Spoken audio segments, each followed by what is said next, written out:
What's up, everybody? I'm back to do some more work on the CJ5. We got the axle torn down and sanded and primed and painted. So if you missed the video on that, go back one video and check it out. This thing looks awesome. But today we are gonna be getting everything put back together. So bearings and seals, all that are going in. So we're gonna be using the new shop press to get everything pressed in. So that'll be a nice addition. So here we go.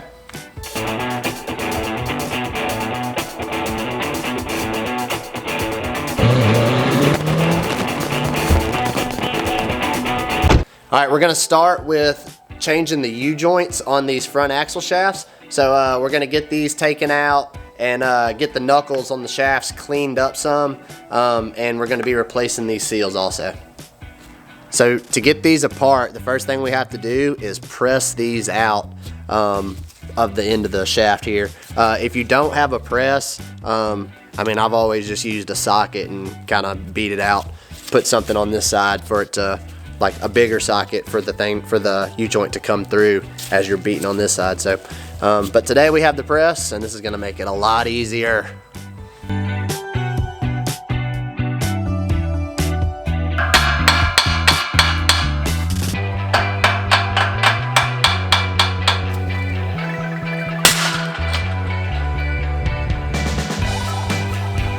And that was it. Sketchy. Alright, well, this is my first time to ever press one of these out instead of using a hammer. I will say it was easier, but I was not expecting that thing to pop free like that. It was freaking loud. I thought the press broke. But all is good. I think it was just that rusted in there. So now we just got to pull this cap off and then get this side pressed out too.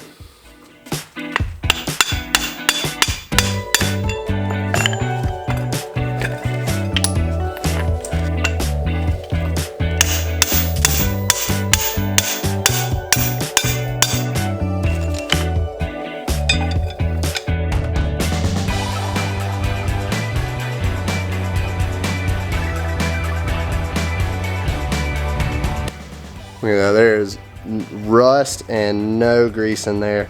Definitely time to change these. So we got the passenger side axle shafts apart. So now we're about to hit the driver's side. All right, we've got our rotor and hub together here. We're gonna reuse this, and so we're gonna clean it up, and we need to change the wheel bearings. When you pull this off, the inner bearing stays inside the hub. So what you're gonna do to get it out is stick a screwdriver. There's, you can see in the wall, there's two places opposite of each other where it's kind of notched out, and you can stick a screwdriver down in there and tap it out from inside this way. So it'll pop out that oil seal, and the bearing will come out this side.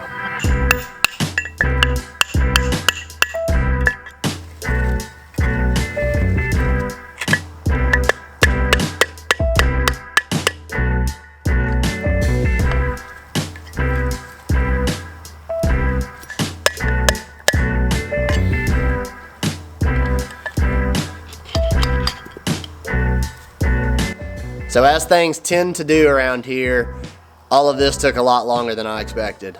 But I'm making progress. Ross got these ends of these shafts, the ears, super clean. So now we can paint them, and they won't be all rusty inside of the knuckle on our nice, clean, shiny axle. So these are clean, and now I'm about to do the brake shield so we can repaint those too.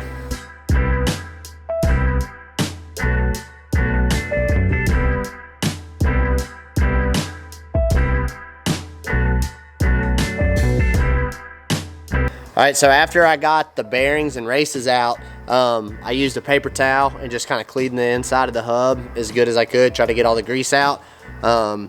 Hit the actual outside of the hub with a wire brush a little bit just to clean it up. I'm not really too worried about repainting this or anything since you're never gonna see it. But now I'm gonna try to hit the rotor with the wire wheel because I'm gonna try to reuse these rotors. So I'm gonna clean them up a little bit and look at them and see how they look.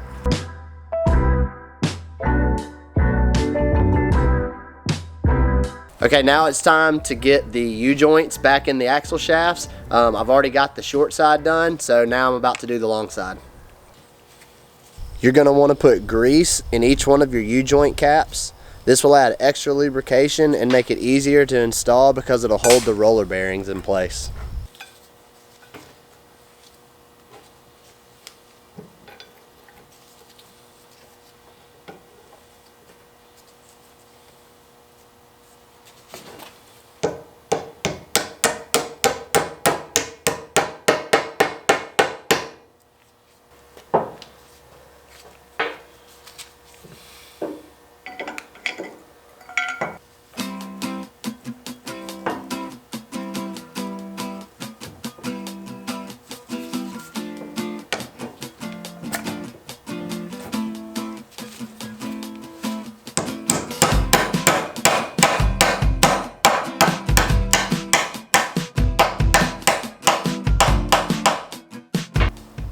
Alright, got the U-joints in there. Make sure all the clips are seated good. Looks like they are. Alright, I think we're good to go. Fresh U-joints. Okay, we're moving right along. Next up is to get wheel bearings pressed into the hub. We have Timken set 45 and set 47 right here. So this is our inner and outer. I rented this bearing press kit at AutoZone. It made putting these races in super easy.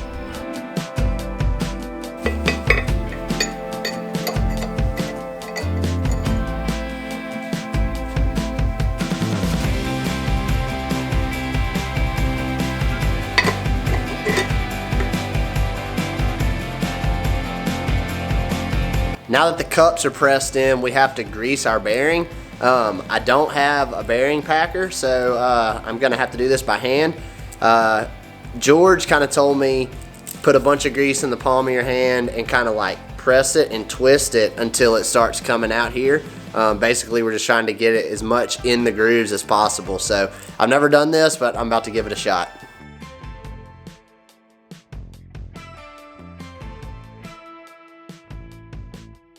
So now we're gonna fill up the space in between the two bearing cups with as much grease as we can get in there. You see in there, we basically made it level from one bearing cup to the other, all the way around. Now we're gonna put the inner bearing in and then the seal on top.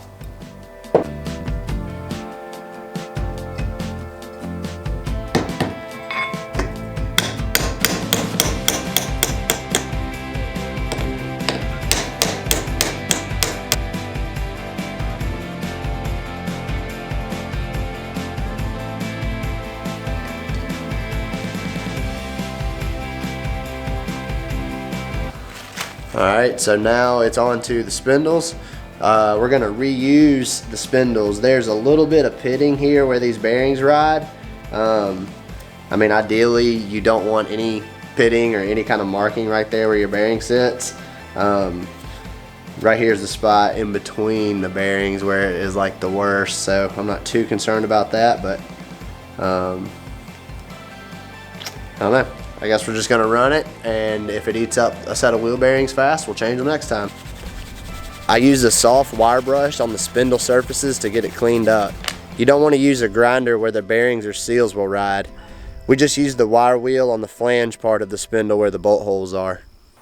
After getting the U-joints pressed into the axle shaft, I quickly ran into another problem. When I was trying to slide the axle into the housing, the U-joint wouldn't clear the knuckle. So the U-joints were just a little bit wider than the old ones, and it just wouldn't fit through the hole in the knuckle. So now I'm about to address that issue. So you can see how it goes in, and it's just right here on the corners, right on the sides where it won't clear the U-joint. So basically I'm just going to take the grinder and hit it here and here and here and here. I'm not gonna make the entire hole bigger. I'm just gonna hit right where I need for the U-joint to slide in. And then every time that we pull the shaft in or out, you're gonna have to line it up to go through the grooves. I'm sure there's gonna be plenty of people who say that this is not the way to do it, that I should have found a smaller U-joint, or they'll have a certain brand that the U-joint would work. And I'm sure that's obviously the better solution, but sometimes you just have to make it work so you can get it done and move on. And I think that just as little as I'm going to have to hit this, I don't think it's going to be an issue. So this is my solution, right or wrong. Alright, I think right there is pretty good. We're not directly under any post. So now we're going to mark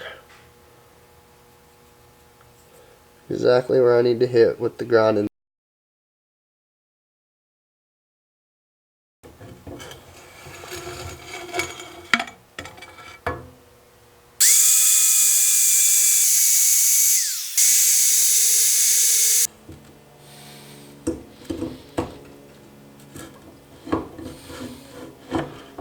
Just like that.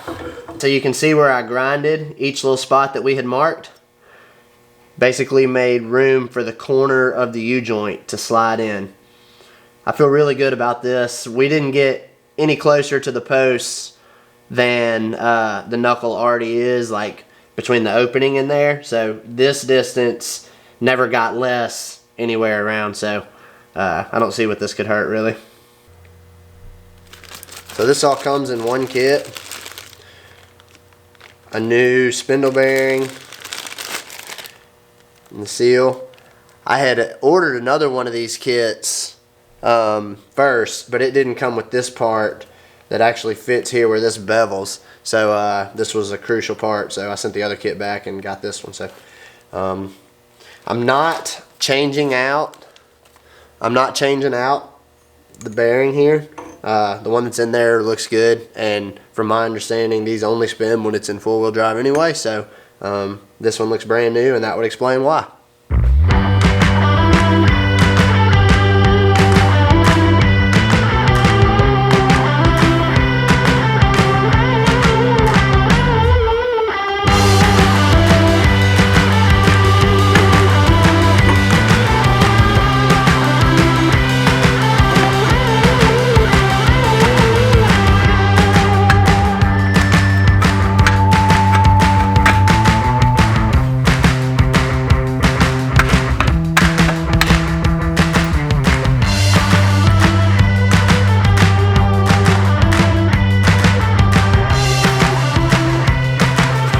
Alright, one thing I forgot here was to put some Loctite on these, so I'm going to back these back off, and then we're going to torque them down to 25 to 30 foot-pounds. Alright, now that we've got our spindle on, next step is to put our hub on and get the wheel bearings preloaded down to the right specs, and I'll show you how to do that.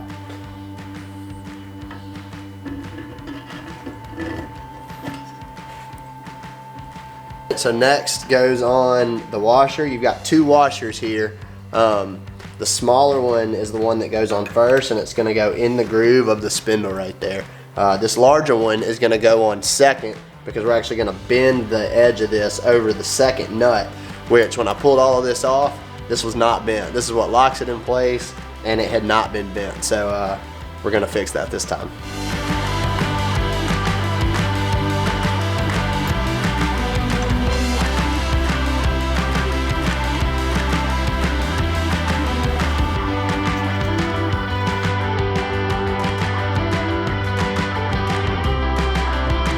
Alright, so the torque spec for this nut is 50 foot-pounds, and then you're going to back it off 1/6 of a turn to set the preload on the bearing. So as we tighten this, you want to spin the rotor to make sure that the bearing's kind of setting even as it's going in. So here we go.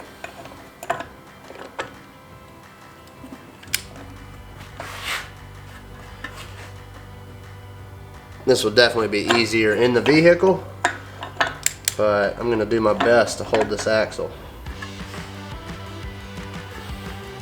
Spin the wheel.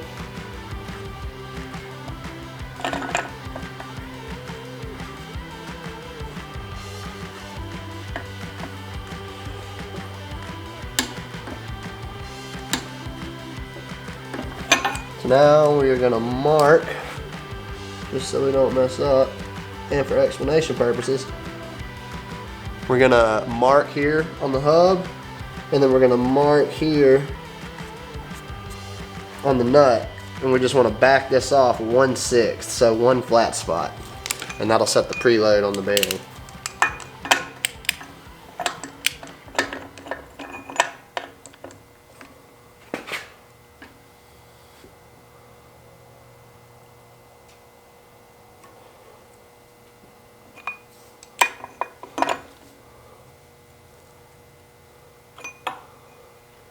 All right. That's her. It's not loose. Can't push it in or out. Forward or back. So that should be good. Spins free. So next, we're gonna do our lock washer. And when I say lock washer, I mean that we're just gonna bend it over. Then our final nut.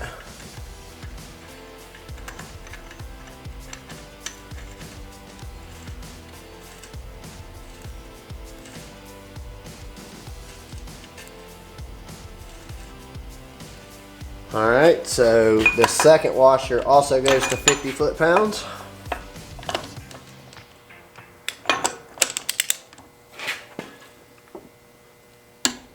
So the next thing is we're gonna take this washer and bend it over a flat spot.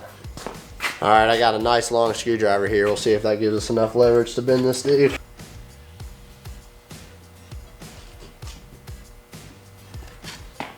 There we go, I got it started now. So now, if this nut tries to back off, it'll hit the washer, and the washer is in that groove, so it won't allow it to spin. So that locks everything on. All right, we're making progress. Next, we have the selectable part of the hub. So I've got it pretty cleaned up here, so I'm just gonna stick some fresh grease on it. I'm not gonna like pack it or anything, but just enough to keep it like moving good in there.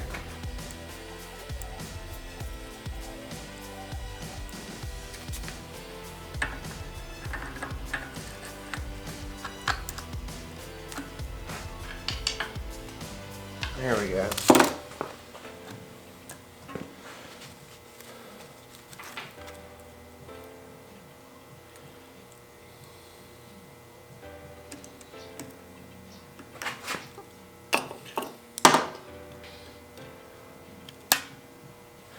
C-clip seated.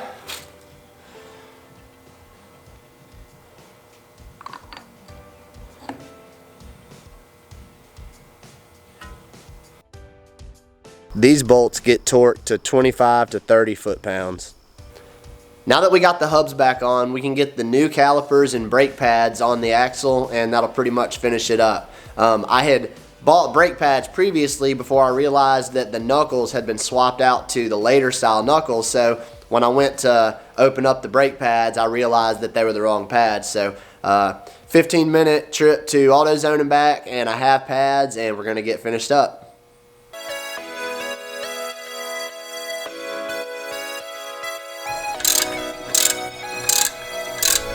After getting it all back together, I rolled it out of the shop to get some touch-up paint.